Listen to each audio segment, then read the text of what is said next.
পড়াশোনায় অমনোযোগী, সন্তান অবাধ্য, চাকরি পেতে বাধা, ব্যবসায় অসফলতা, প্রেমে ব্যর্থ, দাম্পত্য কলহ, সাংসারিক জীবনে অশান্তি ইত্যাদি বিভিন্ন সমস্যায় জর্জরিত। সব সমস্যা থেকে মুক্তি পেতে আজই যোগাযোগ করুন আচার্য শ্রী দুলাল বাবুর সঙ্গে, যার অভিধানে হতে পারে বলে কোনো শব্দই নেই, হবেই অথবা হবে না, এইটাই বলে থাকেন। নমস্কার, আশা করি সকলেই ভালো আছেন। আমি অ্যাস্ট্রোলজার আচার্য শ্রী দুলাল। সরাসরি লাইভ অনুষ্ঠানে আছি। আপনাদের সঙ্গে নানান বিষয় আজকে আলোচনা হবে। আর এই মুহূর্তে এই আলোচনায় যে সকল বয়োজ্যেষ্ঠ মানুষজন দেখছেন, সেই সমস্ত সকল বয়োজ্যেষ্ঠ মানুষদেরকে আমার প্রণাম, এবং আমার সমবয়স্ক বন্ধু বান্ধব দাদা ভাই যারা এই মুহূর্তে এই অনুষ্ঠান দেখছেন তাদেরকে অনেক অনেক শুভেচ্ছা। আজকের একটু বাস্তু নিয়ে আলোচনা করব। বাস্তু কি আলোচনা করব? ঈশান কোণ কি করা উচিত, কি করা উচিত নয়। এই উচিত নয়ের মধ্যে আপনারা অনেকেই জানেন, যেমন বাথরুম করতে নেই, টয়লেট বাথরুম রুম রাখতে নেই, আপনারা জানেন। এর বাইরে আর কি? এর বাইরে আর কি? এটা নিয়ে যেমন আলোচনা করব, পাশাপাশি কি করা উচিত সেটাও আলোচনা করব। তবে তার আগে পরিষ্কার বলছি, যেহেতু আমার এই অনুষ্ঠান জ্ঞানমূলক অনুষ্ঠান, আলোচনামূলক অনুষ্ঠান, এবং আপনারা জানেন আমি শুধুমাত্র জ্যোতিষী নই, আমি একজন বাস্তুবিদ, আমি একজন হস্তরেখাবিদ এবং তন্ত্রটা করি। সমস্যা থাকতেই পারে, সুখ শান্তি সমৃদ্ধি অর্থ প্রাচুর্যের ডিস্টার্ব হতে পারে, সন্তান অবাধ্য হতে পারে, সাংসারিক জীবনে ডিস্টার্ব হতে পারে, বিবাহ হচ্ছে না, বারংবার বাধা হচ্ছে, ব্যবসায় লস খাচ্ছেন, মানুষের কাছ থেকে ভালোবাসা পাচ্ছেন না, পাচ্ছেন প্রতারণা বা প্রতারণার শিকার হচ্ছেন, বদনাম অপবাদ আপনাকে আষ্টে পিষ্টে ধরেছে। এরকম যদি হয়ে থাকে, আগামী মাসের 10 তারিখ কৌশী অমাবস্যা, বা আরও পরিষ্কার করে যদি বলা হয় কৌশিকী অমাবস্যা, একটা পাওয়ারফুল দিন, একটা পাওয়ারফুল সময়। সেই দিনটাকে, সেই সময়টাকে অবশ্যই কাজে লাগাতে পারেন। এবং বিশেষ করে যারা আমাকে দেখাতে চাইছেন, আমি বলবো আমার অনুষ্ঠান যদি বিগত দিনে দেখেন তাহলে অবশ্যই যোগাযোগ করুন। যদি না দেখে থাকেন, আর যদি প্রথম দেখেন, তাহলে বলবো আরও 10 দিন এখনো সময় আছে, দেখে নিন। কারণ আমি একদম পরিষ্কার বলতে পছন্দ করি, আমি প্রতিশ্রুতি দিতে পছন্দ করি না। আমি যেটা পারি একদম ডাইরেক্ট হ্যাঁ ইয়েস, আর যেটা পারি না সেটাও বলে দিই আমার দ্বারা সম্ভব নয়। আমি ওই প্রতিশ্রুতি এটা হবে, ওটা হবে, সেটা হবে, বাস্তবে কিছুই নেই, আমি এটা পছন্দ করি না। সুতরাং যারা রেজাল্ট চান তারাই যোগাযোগ করবেন। যে বিষয়টা নিয়ে শুরু করব বলেছিলাম, ঈশান কোণ। দেখুন, একটা বাড়ির ঈশান কোণ বলা যেতে পারে একটা বাড়ির মস্তক, মাথা। একটা মানব দেহের প্রত্যেকটা অঙ্গ প্রত্যঙ্গই ভীষণ প্রয়োজনীয়, কিন্তু সেই মানুষটির, সেই মানব জীবনের তার মাথা আছে, কিন্তু মাথার ভেতরের জিনিস যদি নড়বড়ে থাকে তাহলে আমরা সহজেই তাকে বলি অ্যাবনর্মাল, মানসিক, মানে কি বলবো, মানসিক বিকারযুক্ত মানুষ, কিংবা ল্যাঙ্গুয়েজটা বললাম না, আমরা বলে থাকি। সুতরাং আমাদের মাথা শুধু মাথা থাকলে হবে না, মাথার মধ্যের সিস্টেম সেটাও রানিং থাকতে হবে, ধীর স্থিরতা সম্পন্ন, বুদ্ধি, বিচার, বিশ্লেষণ সব কিছু। ঠিক তেমনই একটা বাড়ির ঈশান কোণ তার মস্তক, তার মাথা। সেই মাথা যদি ভালো না থাকে, টোটাল বাড়ির পরিবেশ পরিস্থিতি টোটালটাই ডিস্টার্ব হয়। নমস্কার। নমস্কার স্যার। নমস্কার, আপনি কোথা থেকে বলছেন? যাদবপুর থেকে বলছি। কার বিষয়ে জানতে চাইছেন? সিভিল বিষয়। আপনার নাম বলুন, ডেট অফ বার্থ বলুন। নাম Ankita Haldar, date of birth 5/5/2004। জন্ম সময় বলুন। জন্ম সময়টা এক্সাক্ট মনে নেই। সকাল, বিকেল, সন্ধে, রাত? রাতের বেলা। টাইমিং বলতে পারবে না? না, টাইমিংটা মনে নেই। 1 থেকে 9 এর মধ্যে একটা সংখ্যা আমাকে বলো। 8। 10 থেকে 100-র মধ্যে একটি সংখ্যা বলো। 50। 49? 50। 50, 50। একটা ফুলের নাম বলো, একটা ফলের নাম বলো। ফোনের নাম? একটা ফলের নাম, একটা ফুলের নাম। আম, ফলের নাম আম, আর ফুলের নাম সূর্যমুখী। সূর্যমুখী, ওকে। 1 2 3 4 5 6 7 8 9 10 10 10 3 3 4 4 1 5 5 1 6 7 8 9 10 3 3 3 3 3 1 2, ওকে, গুড গুড গুড। দেখো, একটা কথা আমি তোমাকে বলবো। তোমার হাত যদি আমি দেখতে পেতাম, আরও পরিষ্কার করে আমি বলে দিতে পারতাম, বা তোমার যদি ডেট অফ বার্থ যদি থাকে, টাইম যদি ঠিকঠাক যদি থাকে, তুমি নিজেও অন্য কাউকে দেখিয়ে নিতে পারবে। সেটা কি? তুমি একজন পরিষ্কার পরিপূর্ণভাবে মাঙ্গলিক জাতিকা। আচ্ছা। একদম প্রথমেই আমি যেটা পরিষ্কার করলাম, তুমি একজন মাঙ্গলিক জাতিকা। দ্বিতীয় বিষয় হলো, তোমার এডুকেশন একদম বিলো নয়। উচ্চ মাধ্যমিক, গ্রাজুয়েশন কমপ্লিট করেছিলে? না। কতদূর পড়াশোনা করেছো? 5 6 এটা নয়, মাধ্যমিক? হ্যাঁ, মাধ্যমিক পর্যন্ত। মাধ্যমিক পর্যন্ত, গুড। একদম বিলো নয়, আবার যে খুব হাই সেটাও নয়, মিডিয়াম। মাধ্যমিক, উচ্চ মাধ্যমিক, গ্রাজুয়েশন এই লেভেলের মধ্যেই থাকবে। তোমার বিবাহ নিয়ে প্রশ্ন আসা উচিত। তুমি কি এটা জানতে চাইছো? পারিবারিক জীবন ইত্যাদি জানতে চাইছো? তোমার প্রশ্ন কি? নিজের সম্বন্ধে জানতে চাইছি। নিজের সম্পর্কে কি প্রশ্ন আছে বলো আমাকে। ক্যারিয়ারের সম্বন্ধে জানতে চাইছি। Career, good. দেখো, কেরিয়ারের একটা কথা আমি তোমাকে বলবো, তুমি পরিশ্রম করছো, করো, অসুবিধে নেই, কিন্তু খুব ভালো কেরিয়ার আমি বলবো না। তুমি নার্সিং যদি করতে পারতে খুব ভালো হতো। নার্সিংয়ের দিকে যদি যেতে পারতে ভালো হতো। তুমি কিছু করবে এখন? এখন আপাতত বাড়িতে টিউশন পড়াচ্ছি। বাড়িতে টিউশনি পড়ছো, পড়াও, অসুবিধে নেই, পড়াও। হ্যাঁ, আর কেরিয়ারে যে খুব ভালো মেয়ে সেটা বলবো না। নার্সিং নিয়ে যদি এগোতে পারতে কিছুটা ভালো হতো, বা যেহেতু মাধ্যমিক পাস করেছো, একটু হায়ার এডুকেশনের দরকার ছিল, তুমি বাড়িতে বসে পড়াচ্ছ, পড়াও। তবে আমি তোমাকে একটা কথা পরিষ্কার বলবো, তোমার কিন্তু বৈবাহিক জীবন, পারিবারিক জীবন, সেটা কিন্তু ডিস্টার্ব হবে। সেটা কিন্তু প্রচণ্ডভাবে ডিস্টার্ব হবে। তুমি মাঙ্গলিক জাতিকা, সেটাকে তুমি সংশোধন করো। এবং একদম নিজের কাছের বন্ধু, বিবাহ হয়েছে এখনো? হ্যাঁ, হয়েছে। ঠিক। একদম নিজের কাছের মানুষ, যারা নিজের একদম কাছের মানুষ, তাদের দিক থেকে একটু সাবধানে থাকবে। কারণ তুমি মিথ্যে মিথ্যে বদনামে পড়বে। বললাম, বলে বোঝা গেল? মিথ্যে মিথ্যে বদনামে পড়বে। আর পারিবারিক জীবনটা তোমার আমি ভালো পাইনি। হঠাৎ করে মাথা গরম একদম করবে না, যেটা তোমার মধ্যে আছে। ঠিক আছে, ধন্যবাদ। যদি মনে হয় পারিবারিক জীবনটা ভালো থাকা দরকার, মিথ্যে অপবাদ যাতে না জীবনে আসে, এবং অন্য কোনো ব্যক্তি, থার্ড পার্সন, স্বামী স্ত্রী বাদ দিয়ে, সেরকম মানুষের জন্য সংসারে কিন্তু অশান্তি হবেই। সেটা এবিসিডি, সে বয়স্ক হোক, মিডিয়াম এজেস হোক, প্রবলেম কিন্তু হবেই।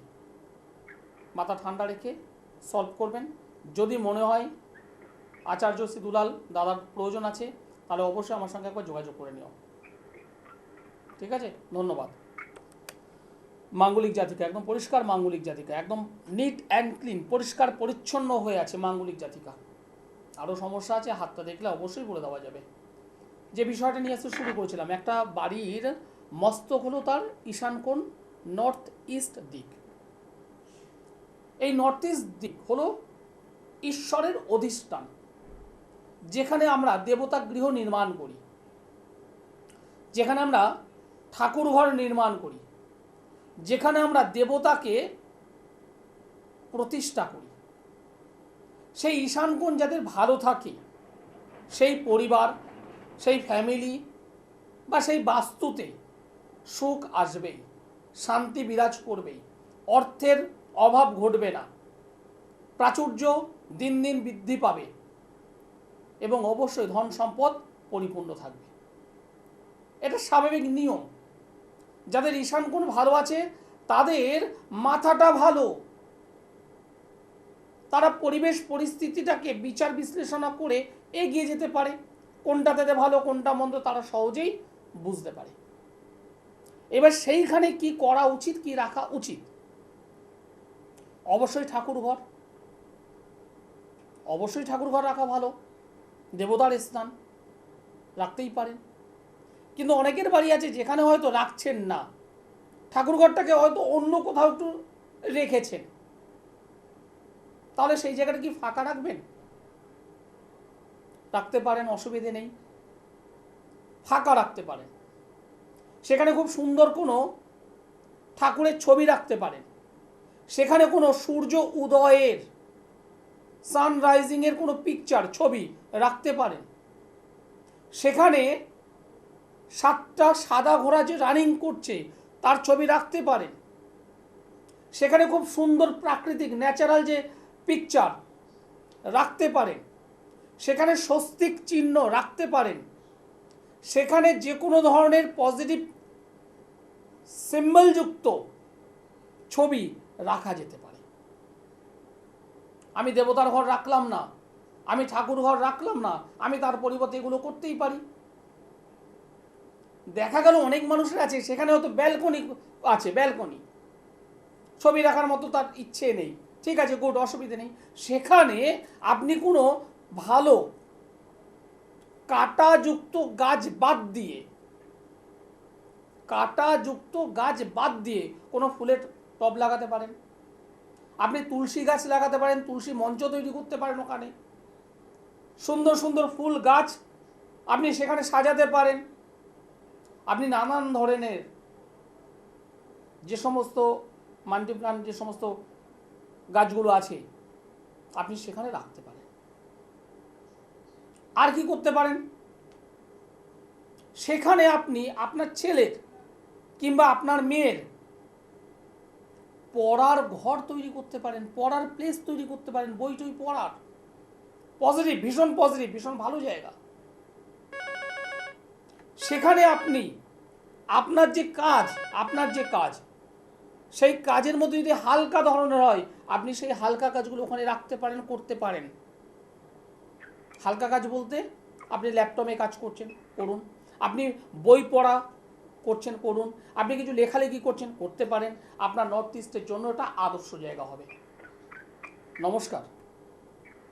নমস্কার, আমি সুপর্ণা হালদার বলছি। কোথা থেকে বলছেন? আমি গড়িয়া থেকে বলছি। গড়িয়া থেকে? হ্যাঁ। কার বিষয়ে জানতে চাইছেন? আমি নিজের সম্পর্কে জানতে চাই। ডেট অফ বার্থ বলুন। 2002 পয়লা জুলাই। পয়লা জুলাই 2002। জন্ম সময়? জন্ম সময় দুপুর 12টা। দুপুর 12টা। জন্মস্থান? জন্মস্থান গড়িয়া নার্সিংহোম। গড়িয়া নার্সিংহোম। পয়লা জুলাই 2002 দুপুর 12টা গড়িয়ায় জন্মগ্রহণ করেছো। সোমবার হলো জন্মবার। হ্যাঁ হ্যাঁ। কুম্ভ রাশি, কন্যা লগ্ন, পূর্ব ভাদ্রপদ নক্ষত্র, নরগণ। বর্তমানে মহাদশা চলছে বুধ গ্রহের এবং বুধেরই অন্তর্দশা, বুধের মহাদশা, বুধের অন্তর্দশা। 3 নম্বর ঘরে কেতু, 6 নম্বরে চন্দ্র, নবমে রবি, রাহু, শনি, বুধ, দশমে রবি, মঙ্গল, বৃহস্পতি, একাদশে শুক্র। 1 2 3 4 5 6 7 8 9 10। কি জানতে চাইছো বলো, প্রশ্ন কি আছে? নিজের মানে ক্যারিয়ার সম্পর্কে জানতে চাই। পড়াশোনা কতদূর করেছো? পড়াশোনা এই তো বিয়ে 3rd ইয়ার চলছে। বিএ না বিএড কোনটা বললে? বিয়ে কলেজ 3rd ইয়ার চলছে। কলেজে 3rd ইয়ার করছো। কোন স্ট্রিম নিয়ে পড়াশোনা করেছো? এমনি জেনারেল। এমনি জেনারেল। কি ইচ্ছে আছে করার? ইচ্ছে বলতে গেলে কিছু মানে কিছু শেখার কিছু সেটা নিয়ে যদি কিছু করতে পারি। দেখো, একটা তোমার তো লক্ষ্য আছে, একটা স্বপ্ন আছে, আমি এটা করবো, এরকম কিছু স্বপ্ন আছে? স্বপ্ন বলতে আমি একটা হাতের কাজ থেকে বিয়েটা শিখেছি এখন বড় বড় জায়গা থেকে। হাতের কাজ বলতে কি শিখেছো একটু বলো আমায়। হাতের কাজ বলতে গেলে আমি পার্লারের কাজ শিখেছি। পার্লারের কাজ শিখেছো, একদম এইভাবে মনে করো না দাদার সঙ্গে কথা বলছো, একদম ফ্রিভাবে কথা বলো, একদম পরিষ্কার, দাদা আমি একটা পার্লারের কাজ শিখেছি, আমি কি করব। এবার আমি তোমার উত্তর এবার এক এক করে বলি। প্রথম কথা বলবো, এই যে জন্মকুণ্ডলী পেলাম তাতে দ্বাদশ অধিপতি রবি দশমে বসে আছে এবং দশম অধিপতি বুধ নবমে বসে আছে, খুব ভালো। এবং সেখানে শনি এবং রাহুর একটা যোগ, দশম অধিপতি নবমে বসে আছে, এটা ভীষণ ভালো, ভীষণ ভালো। কিন্তু রাহু এবং শনি একসঙ্গে বসে থেকে একটা ছন্ন ছাড়া যোগ তৈরি করেছে।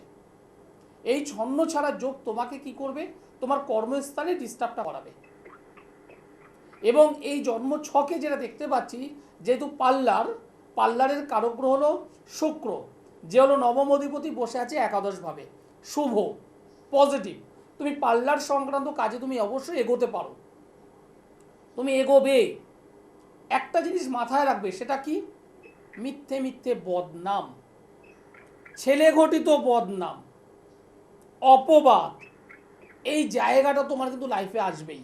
এবং এই যে জন্ম কুণ্ডলী আমি পেলাম, তাতে কি তুমি কোনো ধরনের কোনোভাবে বদনামের সম্মুখীন হয়েছিলে, এখনো হওয়াটা উচিত, হয়েছো? এখনো কিছু হয়নি। এখনো হওনি, সতর্ক হয়ে যাও। কারণ এখানে যেটা দেখতে পাচ্ছি, তুমি কিন্তু বদনামে পড়বে। তোমার প্রথম ভালোবাসা কেটে গেছে, হ্যাঁ, কারণ এই ছক বলছে আমায়। তুমি যদি মনে করো পার্লার নিয়ে এগোবে, তুমি পার্লার নিয়ে এগোতে পারো, অবশ্যই এগোতে পারো। তবে যেটা বললাম, একটা ছন্ন ছাড়া যোগ হয়ে আছে, সেটাকে একটু রেকটিফাইড করে নেবে। আচ্ছা, আর বদনামের জায়গাটাকে একটু রেকটিফাইড করবে, দুটো জায়গা ঠিক করো, তোমার কেরিয়ার ভালো হবেই। আর আরেকটা কথা আমি তোমাকে আলাদাভাবে বলবো, সেটা কি, নিজের রিলেটিভসের দিক থেকে, নিজের আত্মীয় স্বজনের দিক থেকেই তুমি কিন্তু সতর্ক থাকবে। আচ্ছা, কারণ তোমার নিজের বেশ কিছু কাছের মানুষ আছে, যারা তোমাদের সামনে সামনে খুব ভালো ভালো কথা বলে, আর পেছনে কিন্তু সমালোচনা, বদনাম, অপবাদ রটাবেই রটাবে, যাকে বলা হয় ওয়ান কাইন্ড অফ শত্রুতা। সেই শত্রুতা কিন্তু আছে, একটু সতর্ক থাকবে। ধন্যবাদ, ঠিক আছে তো? হ্যাঁ হ্যাঁ, ধন্যবাদ, ভালো থেকো। হ্যাঁ, যে বিষয়টা শুরু করেছিলাম, ঈশান কোণ কি করবেন না, এবার সেই জায়গাটা যাই। প্রথমেই বলা হলো ওই যে বাথরুম, টয়লেট, রুম একদমই করা যাবে না। সেকেন্ড বিষয় কি, মাস্টার বেডরুম না করাটা বুদ্ধিমানের কাজ। নাম্বার 3 কি, নর্থ ইস্টে কখনোই ওই অনেক সময় হয় না, নোংরা পাতা রয়েছে সব ওখানে রেখে দিলাম, গুদামঘর যাকে বাংলায় বলে, গুদামঘরটা করবেন না। নাম্বার 4, কোনো ভারী ভারী জিনিস রাখবেন না। নাম্বার 5, বাড়ির এমন কিছু জিনিস আছে, সাপোজ মনে করুন না একটা টিউবলাইট খারাপ হয়েছে, কোথায় রাখবো, রেখে দিলাম। একটা কাজ ভেঙে গেছে, কোথায় রাখবো, রেখে দিলাম। বাড়ির ছোটোখাটো কিছু জিনিসপত্র আছে, আপাতত কালকে নিয়ে যাব, আপাতত এখন রাখছি। অনেকেই আছেন জুতোর রেক, বা বাড়িটা এমনভাবে উঠছে একদম মেন এন্ট্রান্সটাই পড়ছে নর্থ ইস্টে, সুতরাং বাধ্য হয়েই তারা আশেপাশেই ওই জুতো বা জুতোর রেক রাখছেন, মারাত্মক ডিস্টার্ব। এগুলো করবেন না। এবং সর্বোপরি নর্থ ইস্ট পরিষ্কার পরিচ্ছন্ন রাখুন। অনেকেই আছে নর্থ ইস্টের রং, কি রং করব, কি রং করব, কি রং করব, কি কালার করব, এটা নিয়ে চিন্তিত। আমি বলি সব থেকে উত্তম রং হলো, শুধুমাত্র নর্থ ইস্ট নয়, টোটাল বাড়িটাই হোয়াইট। হোয়াইটটা সব থেকে ভালো। হ্যাঁ, এরপর যদি বিচার হয় তাহলে অবশ্যই আমি নর্থ ইস্টে ইয়েলো বলবো। পিঙ্কিস্ট করতে পারেন, পিঙ্ক খুব ভালো। অনেকে আছে গ্রিন করে, গ্রিন কালার একটু কিন্তু ডিস্টার্ব দেবে, সামান্য একটু ডিস্টার্ব দেয়, সেটাকে মেকআপ করা যায়। এইবার ইনকেস যাদের হয়তো টয়লেট বাথরুম হয়ে আছে, ফ্ল্যাট বাড়িতে থাকেন আপনি, কিংবা আপনার হয়তো বাড়ি অনেক পুরনো, 20 বছরের বাড়ি, এই মুহূর্তে জায়গাও নেই যে আপনি টয়লেট বাথরুমটাকে সেখান থেকে চেঞ্জ করে অন্যত্র সরাবেন, বাধ্যবাধকতা। দেখুন, যাদের বাথরুম টয়লেট রয়েছে সেখান থেকে যে নেগেটিভিটিটা হবেই এটা কেউ আটকাতে পারবে না, অলরেডি ওটা দোষযুক্ত। এবং সেই দোষটাকে জ্যোতিষ মতে বলুন, তান্ত্রিক মতে বলুন, বাস্তু মতে বলুন, কখনোই তার নেগেটিভ রেজাল্টটাকে জিরোতে নিয়ে আসা সম্ভব নয়, কখনোই সম্ভব নয়। তবে হ্যাঁ, একটা তবে শব্দ আছে। তবেটা কি? কিছু প্রতিকার করলে, কিছু প্রতিকার প্রতিবিধান করলে এই যে 100% যে সমস্যা হয়ে আছে নর্থ ইস্টে, সেই 100% সমস্যা তার পুরো প্রভাব সেটা অবশ্যই একটু কমানো যেতে পারে। সেটা কমিয়ে 20% কমানো যেতে পারে, 30% কমানো যেতে পারে, 50% কমানো যেতে পারে, 60 কমানো যেতে পারে, 70 কমানো যেতে পারে, এরপর আর পারা যায় না। ফলে সমস্যা কিন্তু থাকবেই, সমস্যা কিন্তু অ্যারেস্ট থাকবেই, ওই সমস্যাটাকে জিরোতে নিয়ে আসা যায় না নর্থ ইস্টে যাদের বাথরুম থাকে। তবে হ্যাঁ, প্রতিকার করলে 70-80% পর্যন্ত রিকভার করা যেতে পারে, যায়, কিন্তু কখনোই জিরো করা সম্ভব নয়। এর বাইরে আরেকটা কি করতে পারেন খুব ভালো, সেটা কি? নর্থ ইস্ট হয়তো বাথরুম রয়েছে বা আদার্স কিছু রয়েছে, কি করবেন? একটা মানে ওই ওই বাথরুমের ওয়ালটাকে একটু চেঞ্জ করুন, একটু ইউরিস্ট করে দিন বাথরুমের দরজায়, একদম ঢোকার ওখানে কারেক্ট, মানে বাস্তুটাকে একটু দেখে নিতে হবে। সেরকম যদি পরিস্থিতি থাকে, না দেখে কিন্তু বলা যায় না। তবে আমি অনেক ক্ষেত্রে দেখেছি সেই গেটের উপরে একটু রেডিশ যদি করে দেওয়া যায় খুব ভালো। বাথরুমের মধ্যে সন্দব লবণ যদি রাখা যায় এবং সেটা একটা নির্দিষ্ট দিন পর পর যদি চেঞ্জ করা যায় খুব ভালো। আরও অনেক প্রতিকার আছে, ঘরোয়া ট্রিটমেন্ট আছে। যাই হোক, নমস্কার। নমস্কার। আপনি কোথা থেকে বলছেন? হাওড়া থেকে। খুব তাড়াতাড়ি করে নাম বলুন, কার বিষয়ে জানতে চাইছেন? আমার ব্যাপারে জানবো। ডেট অফ বার্থ বলুন। 19 জানুয়ারি 99। 19 জানুয়ারি 99। জন্ম সময়? সকাল 8:15। 8:15। জন্মস্থান? হাওড়া? হাওড়া। 19 জানুয়ারি 1999 সাল, সকাল 8:15। জন্মস্থান হলো জন্মবার হলো মঙ্গলবার, হাওড়ায় জন্মগ্রহণ করেছিলেন। মকর রাশি, কুম্ভ লগ্ন, শ্রবণা নক্ষত্র, গহন হলো দেবগণ। ভাই, কেরিয়ার নিয়ে জানতে চাইছো তো, যেটা দেখতে পেলাম? হ্যাঁ, কেরিয়ার, এখানে কেরিয়ার এসেছে। 12 নম্বর ঘরে রবিচন্দ্র, কেতু শুক্র, একদম 12 নম্বর ঘরটা প্রচণ্ড ডিস্টার্বের মধ্যে পড়ে গেছে, এটাকে ঠিক করতে হবে। 12 নম্বর ঘর দ্বাদশ ঘরটা ভালো নয়।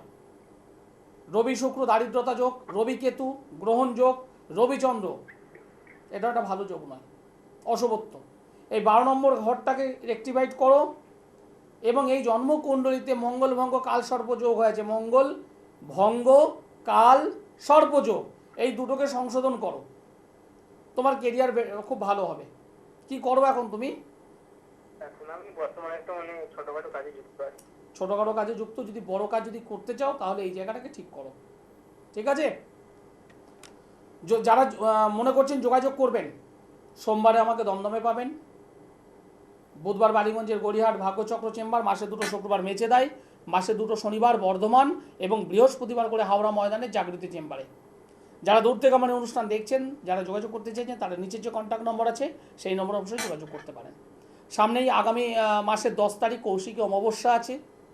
এই যে কালসর্প, এই যে ছন্ন ছাড়া যোগ, এই যে দারিদ্রতা যোগ, এই যে গ্রহণ যোগ, এই সমস্ত নেগেটিভ যোগগুলি আমাদেরকে প্রত্যেকটা মুহূর্তে, প্রত্যেকটা স্টেপে, প্রত্যেকটা পদক্ষেপে সমস্যা তৈরি করে রেখেছে। সেই সমস্যার জন্যই আমরা কিন্তু মানে রীতিমতো চঞ্চলা হয়ে আছি, আমরা রীতিমতো টেনশনের মধ্যে বিরাজ করি। এখান থেকে যদি বেরোতে চান তাহলে আগামী 10 তারিখ কৌশিকী অমাবস্যা, সেই কৌশিকী অমাবস্যার শুভ মুহূর্তে, শুভ ক্ষণে এই জায়গাগুলো একটু রেক্টিফাইড করে নিতে পারেন। আমি জ্যোতিষ মতে দেখি, তন্ত্র মতে প্রতিকার করি, দুটোকে কমবেশ করি। যারা যোগাযোগ করতে চাইছেন নিচের নম্বরে যোগাযোগ করুন। অনুষ্ঠান শেষ করতে হবে আজকের মতো। সকলে ভালো থাকবেন, সুস্থ থাকবেন। নমস্কার।